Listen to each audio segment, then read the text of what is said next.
On this Tuesday night, charges in a made-in-Canada conspiracy. It's an international conspiracy, but actually took place in Montreal. A plot to sell Chinese military equipment to Libya and the manhunt for one of the accused. Both individuals could have received millions of dollars in commission.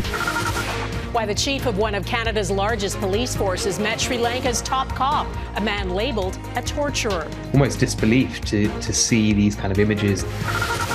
Catch and kill the former publisher of the National Enquirer on how he made up stories and killed others to protect Donald Trump's reputation.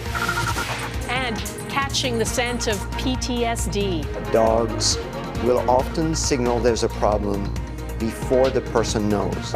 Canadian dogs working to sniff out trauma.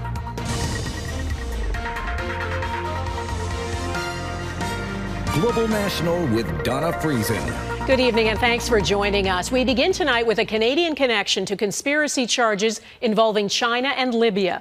The RCMP has charged 2 men with conspiring to sell Chinese drones and other military equipment to Libya in violation of international sanctions. They are both former employees of the International Civil Aviation Organization, a UN agency based in Montreal. One man is in custody, and his alleged accomplice is the subject of an international arrest warrant. In our top story tonight, Mike Armstrong breaks down what they're accused of and how much money was involved. It was early Tuesday morning at this home just outside Montreal that RCMP officers swept in. The man they arrested, 61-year-old Fatih Mawik, is charged with conspiracy. The whereabouts of his co-accused, 37-year-old Mahmoud Saya, police say are unknown. We've issued a Canada-wide warrant for his arrest, but also an Interpol red notice because he's a Libyan national and we have no idea where he is right now. Now, the 2 men were for a time employees at the International Civil Aviation Organization, ICAO. The RCMP says it was during their time at the UN agency that the pair worked out a plan to sell Chinese military equipment to Libya.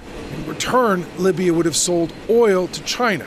Between 2018 and 2021, the 2 men were allegedly trying to use foreign companies as a front to get around international sanctions. According to police, this is the man the plot was supposed to help. Libyan General Khalifa Haftar and his 6 sons control much of the eastern part of Libya. His forces tried to overthrow the UN-backed Tripoli government, but didn't succeed. But if Haftar's Libyan National Army takes more of the country, he'd have more control over oil exports. The 2 former ICAO employees would have been the middlemen. Had this deal gone through, it is theorized that both individuals could have received millions of dollars in commission on a monthly basis. In a statement, ICAO says the 2 men left the organization a number of years ago and that it is cooperating with investigators. In fact, police say as employees at the UN organization, both men had a sort of diplomatic immunity. They couldn't be investigated or arrested until ICAO agreed to it. Mike Armstrong, Global News, Montreal. There are questions about the judgment of the chief of one of Canada's largest police forces. While on vacation in Sri Lanka, the chief of Ontario's Peel Regional Police met with the Inspector General of Sri Lanka's police, a man who the country's Supreme Court has found personally participated in torture. The chief was photographed with him multiple times in uniform during what Peel Regional Police describe as a personal trip. The UN Human Rights Commissioner has warned of a human rights crisis in Sri Lanka and a crackdown on dissent. Touria Izri reports on the meeting and the reaction. We, as the police jurisdiction... Nishan Duraiappah has led Peel officers for the last 5 years, policing Mississauga, Brampton and Pearson Airport. But a visit back to his birthplace of Sri Lanka is raising questions about judgment. It's one of almost disbelief to see these kind of images. Duraiappah was photographed in uniform last December next to this man, Deshabandhu Tennakoon.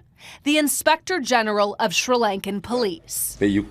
Just 2 weeks earlier, that country's Supreme Court ruled Tennakun was involved in the brutal arrest and torture of a man. Not just overseeing torture, not just his subordinates were torturing. He was present in the room when these things took place. Peel Regional Police would not answer questions about the meeting or when Duraiappah learned of the High Court's ruling. Outside of Sri Lanka, the largest Sri Lankan population is in Canada.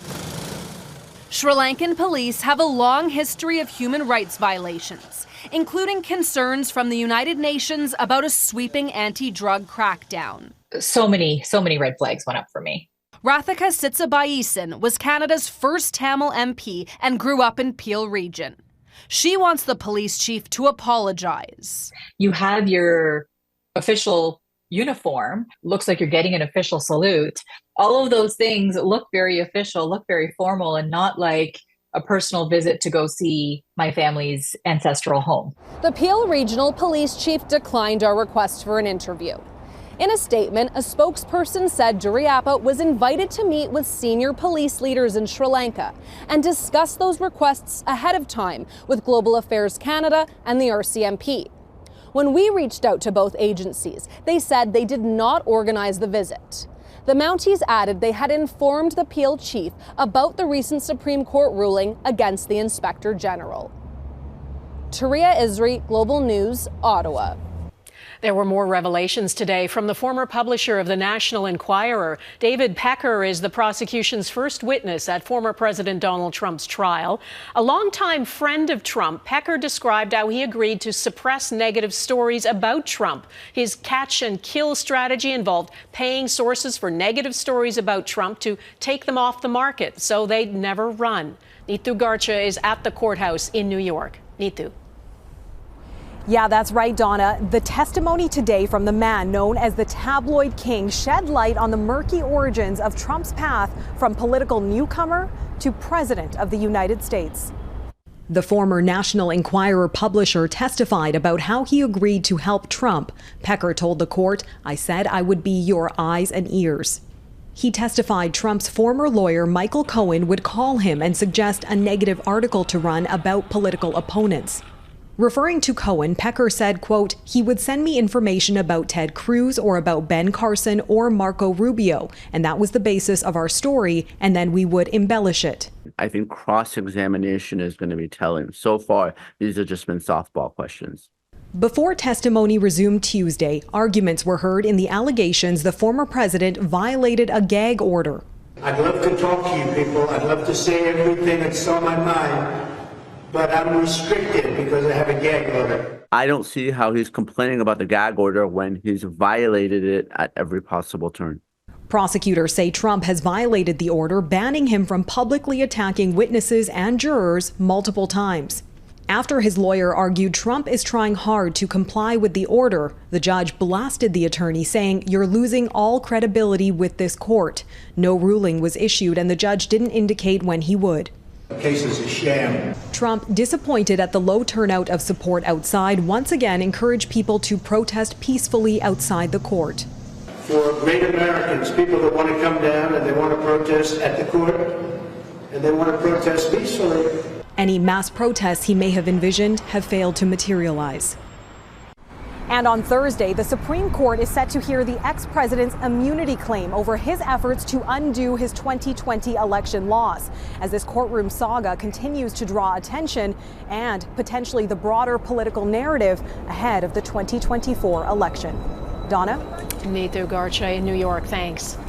As Donald Trump's legal bills pile up, he just got $1.2 billion richer. The former U.S. president got an earn-out bonus of 36 million shares in his newly public company, Trump Media and Technology Group. It was part of an incentive that was created for the company's market debut in March. According to a regulatory filing, Trump is entitled to the bonus if the company's shares trade above $17.50 for 20 out of any 30 trading days over the next 3 years. Today marks its 20th trading day, so even though the share price fell 8% today, Trump qualifies for those bonus shares. The U.S. Justice Department has agreed to pay close to $139 million to survivors of former U.S. gymnastics team doctor Larry Nasser. The payout settles a lawsuit over the FBI's mishandling of credible complaints of sexual assault. Had they been taken seriously, dozens of assaults could have been prevented. More than 150 women and girls, including Olympic athletes, have said Nasser sexually abused them under the guise of performing medical treatment. Nasser is serving up to 175 years in prison. Police in the U.S. are scrambling to defuse protests over the war in Gaza at a handful of elite university campuses. Police broke up a protest at New York University in Manhattan overnight, arresting about 130 students. Nearby Columbia University canceled in-person classes on Monday in response to protesters setting up a massive tent encampment there. Demonstrations have also taken place at campuses in Minnesota and California. Since October 7th, U.S. universities have struggled to balance student safety with free speech. The White House has condemned anti-Semitic incidents that have marred some of the demonstrations. After months of delays, the United States Senate voted overwhelmingly in favor of approving a $95 billion aid package for Ukraine, Israel, and Taiwan. Most of that money, nearly $61 billion, is destined for Ukraine. It's to pay for much-needed military equipment, including ammunition and air defenses, as the Russian army makes steady gains in eastern Ukraine. $26 billion is allocated to assistance to Israel and humanitarian support for Gaza. The measure is expected to land on the president's desk soon, and President Biden has promised to sign it into law.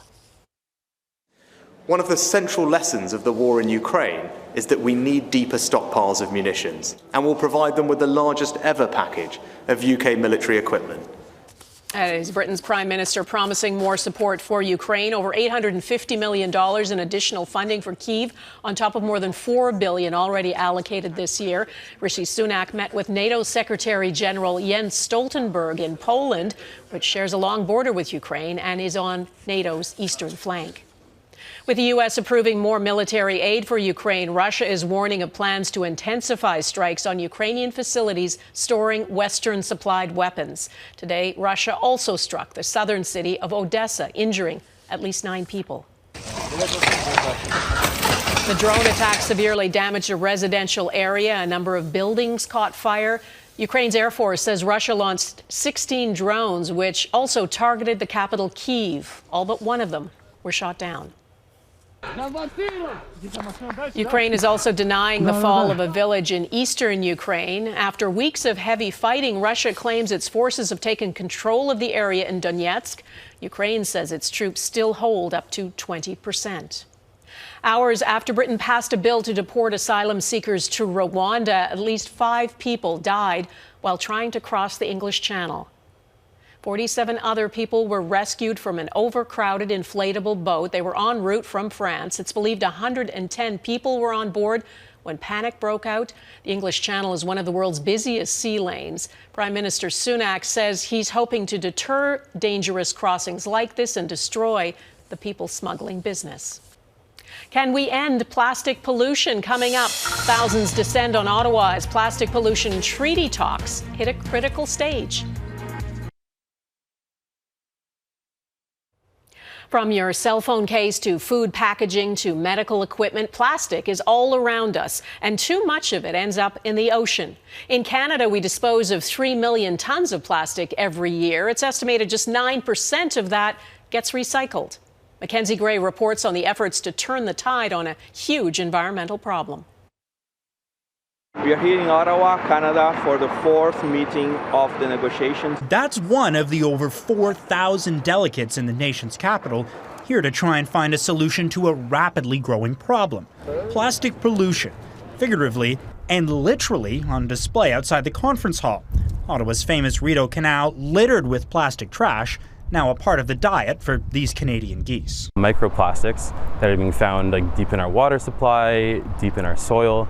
They're kind of pervading our entire environment. It's a really big issue.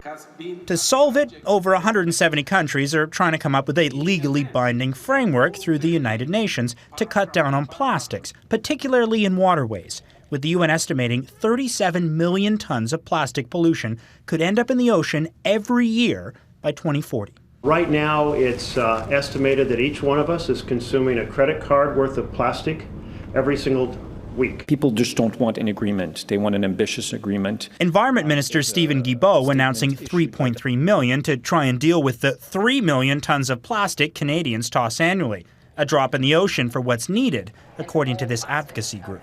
We need millions, if not billions of dollars, particularly when we start talking about infrastructure. And so there's a long way to go.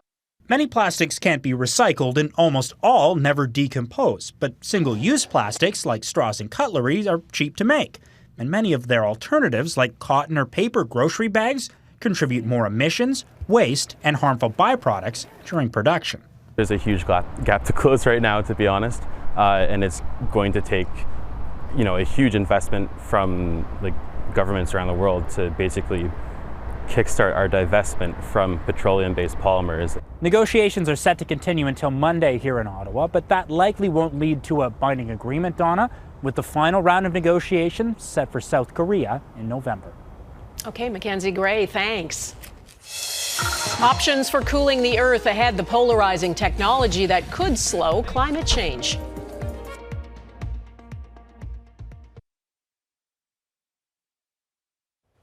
Can or should humans tinker with the Earth's atmosphere to address global warming? That's the debate surrounding a technology called stratospheric aerosol injection. The idea is to use planes to pump sulfur dioxide into the upper reaches of the atmosphere. It's a chemical compound that blocks the heating effects of the sun.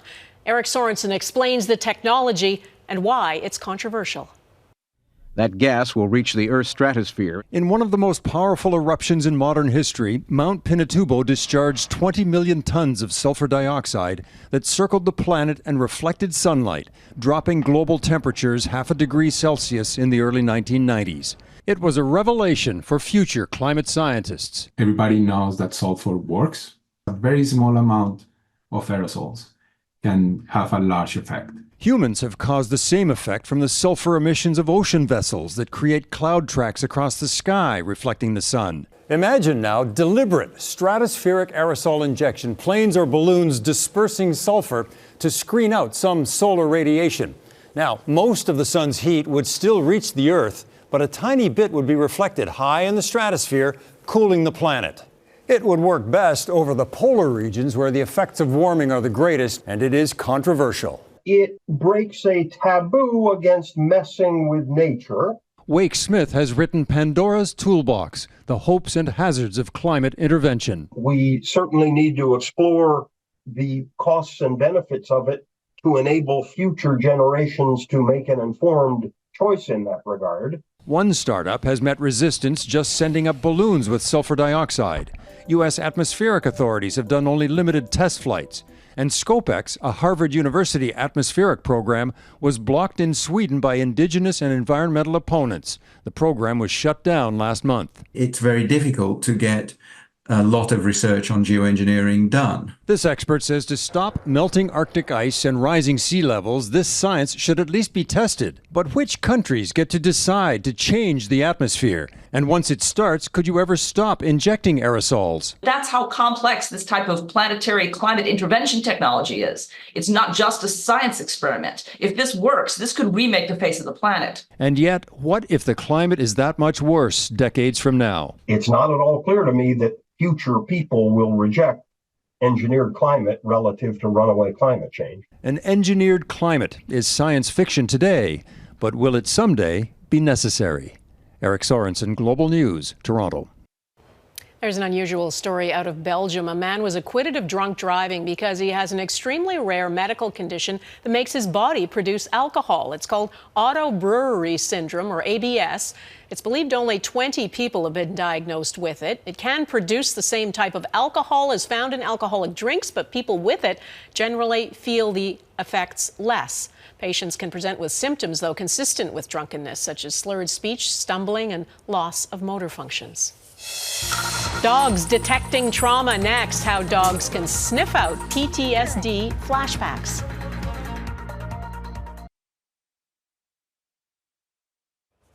William and Catherine's littlest prince is growing up. Louis turned 6 today. To mark the occasion, this photo taken by his mother was released along with the message, "Happy 6th birthday, Prince Louis. Thank you for all the kind wishes today." Kensington Palace says the photo was taken in Windsor in the last few days and point out it has not been edited. If you're a dog lover, you know they can have an uncanny knack for reading your mood and cheering you up when you're not feeling your best. Some dogs can even sense oncoming symptoms of emotional trauma. Heidi Petrachik reports on a groundbreaking Canadian study that backs that up. Ivy, the red gold retriever, is seeking out a specific scent. Trained to hold her nose over the cone that conceals a breath sample from a person experiencing symptoms of post-traumatic stress disorder, or PTSD. Dogs will often signal there's a problem before the person knows. The results of the Dalhousie University pilot study recently published in the journal Frontiers in Allergy. We were having people who had traumatic experiences come into the lab to tell us about their trauma stories. Basically, we got the dogs to smell masks that these people were wearing during their interviews. They collected samples from 26 people when they were feeling stressed and when they were calm. Ivy and a German shepherd named Callie completed the work using their powerful sense of smell to detect what are called volatile organic compounds. Their noses had a 90% accuracy rate. Within the same individual, they can tell when that person is stressed versus not. And each dog could even sniff out distinct emotions associated with PTSD flashbacks. One dog seemed to respond to anxiety and fear kind of reactions from the humans, whereas the other dogs seemed to react more to shame.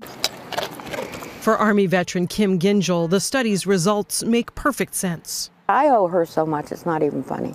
She's always felt her dog, Omega, has sensed her PTSD symptoms were about to flare up even before she did. I knew her more, and she knew more about me than I think anybody else in the world. The team at Dalhousie University hope the results mean scent detection will be added to service dog training to create a canine-powered early warning system for PTSD sufferers, leading to earlier treatment. Heidi Petrachik, Global News, Halifax. That is Global National for this Tuesday. I'm Donna Friesen. Tonight's Air Canada is Burnt Coat, Nova Scotia. We'd love to see your Canada. Please email it to viewers@globalnational.com. And thanks for watching. Hope to see you here again tomorrow. Bye-bye.